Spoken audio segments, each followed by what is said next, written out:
പെണ്ണിന് ആരായിരുന്നു എന്ന് ഞാൻ പറയണോ? എൻ്റെ വാത് കേൾക്കുന്ന ഉമ്മമാരുണ്ടാകും. 1400 കൊല്ലങ്ങൾക്ക് മുമ്പ് പെണ്ണിന്റെ അവസ്ഥ എന്താണ്?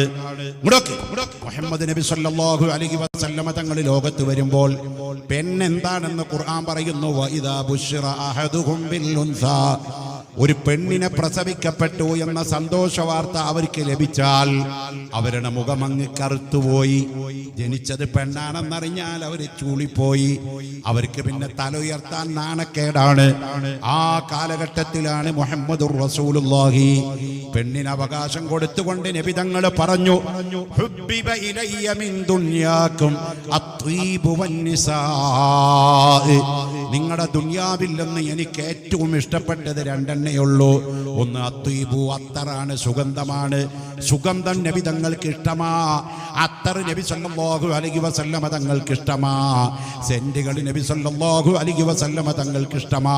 നബി തങ്ങൾ പറയാണ്, അത്തർ കഴിഞ്ഞാൽ പിന്നെ എനിക്ക് ഏറ്റവും ഇഷ്ടപ്പെട്ടത് ഏതാണ്? വന്നിസാഉ, പെണ്ണാണ്.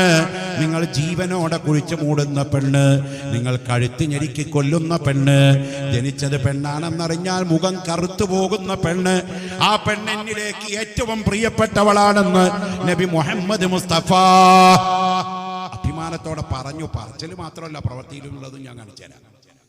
ആ കാലഘട്ടത്തിലൊരു നൂറ്റാണ്ടുകൾക്ക് മുമ്പ് ഇവിടെ ജീവിച്ചു പോയ ഒരു ഹൈന്ദവ മഹർഷി, അദ്ദേഹത്തിന്റെ പേര് മനു എന്ന. അദ്ദേഹം ഒരു ശ്ലോകം എഴുതി വെച്ചിട്ടുണ്ട്. അതിന്റെ പേരാണ് മനുസ്മൃതി. ഇപ്പോഴും വിപണിയിൽ അത് വായിക്കാൻ കിട്ടും. നമുക്ക് സംസ്കൃതത്തിലാണ് അത് വാങ്ങിക്കാനും കിട്ടും, വായിക്കാനും കിട്ടും. അയാൾ അതിലെന്താ പറഞ്ഞെന്നറിയോ? കേട്ടോളി. പിതോ രക്ഷതി കൗമാരേ ഭർത്തോ രക്ഷതി യൗവനെ പുത്രോ രക്ഷതി വാർദ്ധക്യ ന സ്ത്രീ സ്വാതന്ത്ര്യമർഹതി. കാലമനു മഹർഷി ഫി കിതാബി മനുസ്മൃതി. കേട്ടോ, റളിയല്ലാഹു അൻഹു ഒന്നും പറയണ്ട. മൂപ്പര് മനുസ്മൃതി എന്ന് പറഞ്ഞ കിതാബിൽ പറഞ്ഞതാണ്. എന്താ പറഞ്ഞത്? പിതോ രക്ഷതി കൗമാരെ, ചെറുപ്രായത്തിൽ പെണ്ണിനെ നോക്കാൻ പിതോ, വാപ്പണ്ട്. ഭർത്തോ രക്ഷതി യൗവനെ, യുവതിയാകുമ്പോ പെണ്ണിനെ നോക്കാൻ ഭർത്തോ, ഭർത്താക്കന്മാരുണ്ട്. പുത്രോ രക്ഷതി വാർദ്ധക്യ, വയസ്സാകുമ്പോ പെണ്ണിനെ നോക്കാൻ പുത്രോ, മക്കളുണ്ട്. അതുകൊണ്ട് വേണ്ട സ്ത്രീ, സ്ത്രീക്ക് വേണ്ട സ്വാതന്ത്ര്യമർഹതി, ഇതിന്റെ അപ്പുറത്ത് ഒരു സ്വാതന്ത്ര്യവും പെണ്ണിന് വേണ്ട. ഇത്ര മതി. സ്വത്തും കൊടുക്കണ്ട, മുതലും കൊടുക്കണ്ട, വീടും കൊടുക്കണ്ട, തൊഴിലും കൊടുക്കണ്ട. ഇതന്നെ അധികാണ് എന്ന് എഴുതി വെച്ച ആളുണ്ട് ഇവിടെ.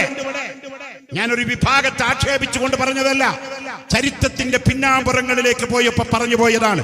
പ്രിയപ്പെട്ടവരെ, എന്നാൽ അഷ്റഫുൽ ഖൽഖ് സല്ലല്ലാഹു അലൈഹി വസല്ലമ തങ്ങള്,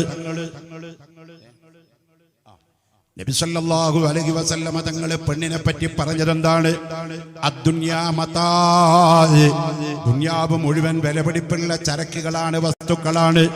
വഖൈറു മതാഇദ് ദുനിയാ, ദുനിയാവിന്റെ ചരക്കുകളിൽ വെച്ച് ഏറ്റവും വിലപിടിപ്പുള്ള മുന്തിയ വസ്തു അൽ മർഅത്തു സാലിഹത്തു, അത് സാലിഹത്തായ പെണ്ണാണെന്ന് ഖാല റസൂലുള്ളാഹി സല്ലല്ലാഹു അലൈഹി വസല്ലമ തങ്ങൾ പറയാണ്. ആ പെണ്ണിനെ ഏറ്റവും വലിയ ഔദാര്യം കൊടുത്ത പ്രവാചകനാണ് മുത്തുനബി സല്ലല്ലാഹു അലൈഹി വസല്ലമ തങ്ങള്. അതുകൊണ്ട് ഉമ്മമാര് കേൾക്കണം, ഇസ്ലാം പെണ്ണിനെന്തേ പകുതി കൊടുക്കാനേ പറഞ്ഞിട്ടുള്ളൂ. അല്ലടോ, പെണ്ണിന് കൊടുക്കാൻ പറഞ്ഞ ലിസ്റ്റ് ഒന്ന് വായിച്ചോ.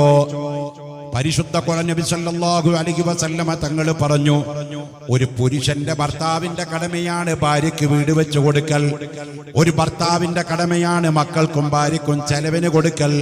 ഒരു ഭർത്താവിന്റെ കടമയാണ് അവൾക്ക് വസ്ത്രം കൊടുക്കൽ. ഭർത്താവിന്റെ കടമയാണ് മകൾക്കും കുട്ടികൾക്കും ഭാര്യയ്ക്കും വസ്ത്രം കൊടുക്കൽ.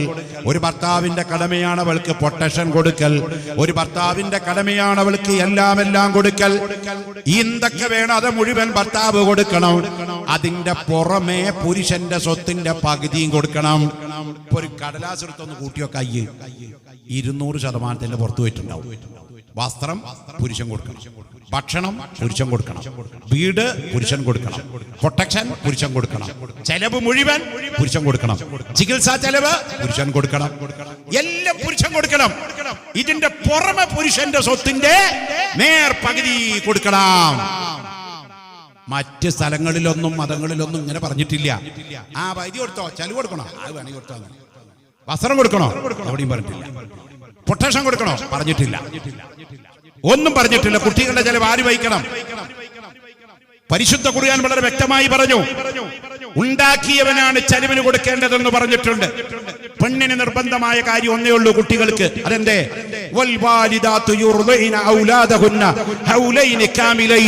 പരിപൂർണമായ 2 വയസ്സ് വരെ ഉമ്മമാർ ആ കുട്ടികൾക്ക് മുലയൂട്ടട്ടെ. പരിശുദ്ധ ഖുർആൻ കേട്ടോ. 2 വയസ്സുവരെ കുട്ടികൾക്ക് ഉമ്മമാർ നിർബന്ധമായി മുലയൂട്ടൽ നടത്തണം. മുലകുടി പ്രായം 2 വയസ്സുവരെ നിജപ്പെടുത്തി പരിശുദ്ധ ഖുർആൻ. അത് ഉമ്മമാര് കൊടുക്കണം. അത് നിർബന്ധാണ്. അത് കൊടുത്തേ പറ്റുള്ളൂ. ചെലവിന് ആര് കൊടുക്കണം? ആണ് കൊടുക്കണം. ഭക്ഷണം ആര് കൊടുക്കണം? ആണ് കൊടുക്കണം. വീട് ആര് കൊടുക്കണം? ആണ് കൊടുക്കണം. മെഡിസിൻ ആര് കൊടുക്കണം? ആണ് കൊടുക്കണം. അങ്ങനെ എല്ലാം ആണ് കൊടുക്കണം. എന്നിട്ടാ പകുതി പറഞ്ഞത്. അത് ഈക്വലാകാൻ വേണ്ടിയാ. അല്ലാതെ സ്വത്ത് മുഴുവനും കൊടുക്കണം, പിന്നെ ഇതൊക്കെ മൊത്തം കൊടുക്കണം, സുരക്ഷിത തൂക്കിയേൽക്കണം, എല്ലാം അന്റെ തലയില്. പടച്ചോനെ പിന്നെ വന്നിച്ചുക്കോ? അവൻ പൊന്തോ? ഒന്നില്ല. അതുകൊണ്ട് ഈക്വലാകണം, ജസ്റ്റിഫൈ ആകണം, നീതിയായിരിക്കണം പറയേണ്ടത്. നീതിയുടെ പക്ഷത്താണ് ഇസ്ലാം. നീതിയുടെ പ്രവാചകനാണ് മുത്ത് മുഹമ്മദുർ റസൂലുള്ളാഹി, അല്ലാഹുവിന്റെ റസൂൽ സല്ലല്ലാഹു അലൈഹി വസല്ലമ തങ്ങൾ. നീതിയല്ലാതെ ഒന്നും ചെയ്യൂല. നീതിയല്ലാതെ ഒന്നും ചെയ്യൂല. നീതിയല്ലാതെ റസൂലുള്ളാഹി സല്ലല്ലാഹു അലൈഹി വസല്ലമ തങ്ങൾ നടപ്പാക്കൂല. പ്രിയപ്പെട്ട സഹോദരന്മാരെ, അതുകൊണ്ട് ഇസ്ലാമിനെ പറ്റി ആധികാരികമായി നാം പഠിച്ചുകൊണ്ടിരിക്കണം. കാലഘട്ടം വലിയ അബദ്ധങ്ങളിലേക്ക് നീങ്ങുകയാണ്. ഇസ്ലാമിനെ തെറ്റിദ്ധരിപ്പിക്കാൻ യുക്തിവാദികളും, ഇസ്ലാമിനെ വികലമാക്കാൻ എക്സ് മുസ്ലിമീങ്ങളും, ഇസ്ലാമിനെ മുസ്ലിമിൽ നിന്ന് അകറ്റാൻ ബിദ്അത്തുകാരും കൈകോർക്കപ്പെടുന്ന ഈ സമയത്ത് നമ്മൾ യഥാർത്ഥ ദീന്, പാരമ്പര്യ ദീന്, പരമ്പരാഗത ദീന്, അതാണ് നമ്മുടെ ദീന്. ഇസ്ലാം മതത്തിന്റെ പഴക്കത്രയെന്നറിയോ? ഇങ്ങോട്ട് ഇസ്ലാം മതത്തിന്റെ പഴക്കത്രയെന്നറിയോ? അല്ലാഹുവിന്റെ മതമാണ് ഇസ്ലാം. അത് ഭൂമിയിൽ വന്നത് ആദം നബി അലൈഹിസ്സലാം മനുഷ്യവർഗത്തിന്റെ ആദ്യത്തെ മനുഷ്യനാണ്, ആദ്യത്തെ പ്രവാചകനാണ്, ആദ്യത്തെ നബിയാണ്. ആദം നബി മുസ്ലിമായിട്ടാ വന്നത്, ആദം നബി പ്രവാചകനായിട്ടാ വന്നത്. ഇസ്ലാം മനുഷ്യവർഗത്തിന്റെ പഴക്കം ആദം നബിയുടെ കാലം മുതലാണ്. മനുഷ്യവർഗത്തിന്റെ തുടക്കം ഇവിടെ എന്നുണ്ടായോ അന്ന് മനുഷ്യരിൽ ഇസ്ലാം ഇവിടെ വന്നിട്ടുണ്ട് ഭൂമിയിൽ. അതിന്റെ അപ്പുറത്ത് ഇസ്ലാമുണ്ട്, അത് വേറെ ചർച്ച. ആ ആദം നബി മുസ്ലിമാണ്, നൂഹ് നബി മുസ്ലിമാണ്, ഈസ നബി മുസ്ലിമാണ്, ഇദ്രീസ് നബി മുസ്ലിമാണ്, സുലൈമാൻ നബി മുസ്ലിമാണ്. അങ്ങനെ എല്ലാ 1,24,000-ത്തിലധികം വരുന്ന അംബിയാ മുർസലീങ്ങൾ കൈമാറി കൈമാറി കൈമാറി വന്ന് അവസാനത്തെ നബിയായ അഷ്റഫുൽ ഖൽഖ് മുഹമ്മദുർ റസൂലുള്ളാഹി സ്വല്ലല്ലാഹു അലൈഹി വസല്ലമ തങ്ങളിലൂടെ സമാപനം കുറിക്കപ്പെടുമ്പോൾ ഇസ്ലാം പൂർത്തിയാക്കപ്പെട്ടു. ഇനി ഒരു വള്ളി പുള്ളി വ്യത്യാസമില്ല. ഇനി ഇതിൽ കൂട്ടേണ്ടതില്ല, ഇനി ഇതിൽ കുറക്കേണ്ടതില്ല, ഇനി ഇതിൽ എഴുതി ചേർക്കേണ്ടതില്ല, ഇനി ഇതിലൊരു മോഡിഫിക്കേഷൻ ഇല്ല, ഇനി ഇതിലൊരു അപ്ഡേഷൻ ഇല്ല. അൽയൗമ അക്മൽതു ലക്കും ദീനക്കും വഅത്മംതു അലൈക്കും നിഅമതി വറദീതു ലക്കുമുൽ ഇസ്ലാമ ദീനാ.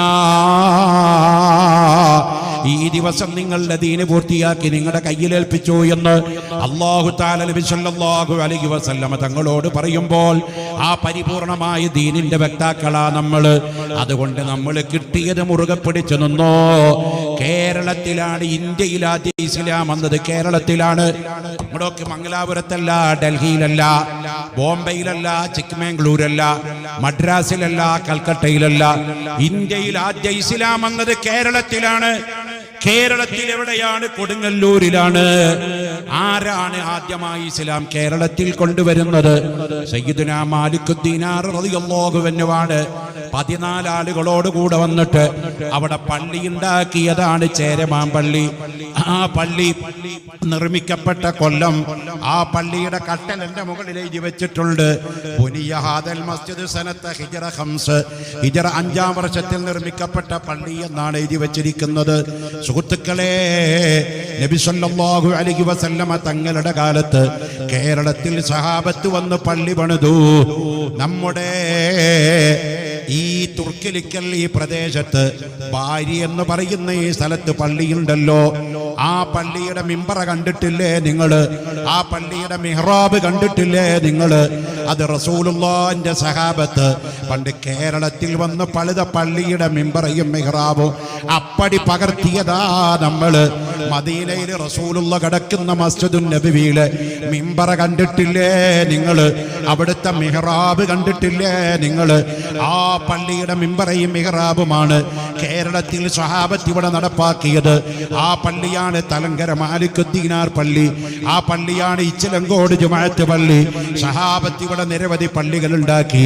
ഇവിടെ മിമ്പറ പണിത് കാണിച്ചു തന്നു, മിഹ്റാബ് കാണിച്ചു തന്നു. ആ മിമ്പറുടെ മോളിൽ അറബിയിൽ ഖുത്ബ ഓതി, മലയാളത്തിൽ ഓതിയിട്ടില്ല. ഒരൊറ്റ പെണ്ണും നബി തങ്ങളുടെ കാലത്ത് പള്ളിയിൽ വന്നില്ല. സ്വഹാബത്ത് കേരളത്തിൽ വന്നപ്പോൾ ഒരു പെണ്ണും പള്ളിയിൽ പങ്കെടുത്തില്ല. കൊടുങ്ങല്ലൂർ പള്ളിയിൽ ജുമാക്ക് പെണ്ണ് വന്നില്ല. തലങ്കര പള്ളിയിൽ ജുമാക്ക് പെണ്ണ് വന്നില്ല. ഇച്ചിലങ്കോട് പള്ളിയിൽ ജുമാക്ക് പെണ്ണ് വന്നില്ല. കാരണം അത് നബി തങ്ങളുടെ ചര്യയിൽ പെട്ടതല്ല. പാരമ്പര്യമുള്ള ദീനാണ് ഇസ്ലാം. ആ സഹാബത്ത് ഇവിടെ വന്നിട്ട് ഖബറുകൾ തോരുന്നു, മഹാന്മാരെ ദിയാറത്ത് ചെയ്തു, ഖബർ ദിയാറത്ത് ചെയ്തു. അങ്ങനെ ഇന്ന് നമ്മുടെ കയ്യിലുള്ള ദീന് സഹാബത്ത് നമ്മുടെ കയ്യിൽ ഏൽപ്പിക്കപ്പെട്ട ദീനാണ്. ഖിയാമത്ത് നാൾ വരെ നിലനിൽക്കുന്ന ദീനാണ്. അല്ലാഹു ആ ദീനനുസരിച്ച് ജീവിക്കാൻ, ആ ദീനിനായി മരിക്കാൻ അല്ലാഹു നമുക്ക് തൗഫീഖ് നൽകട്ടെ. ആമീൻ ബിറഹ്മതിക യാ അർഹമർ റഹീമീൻ.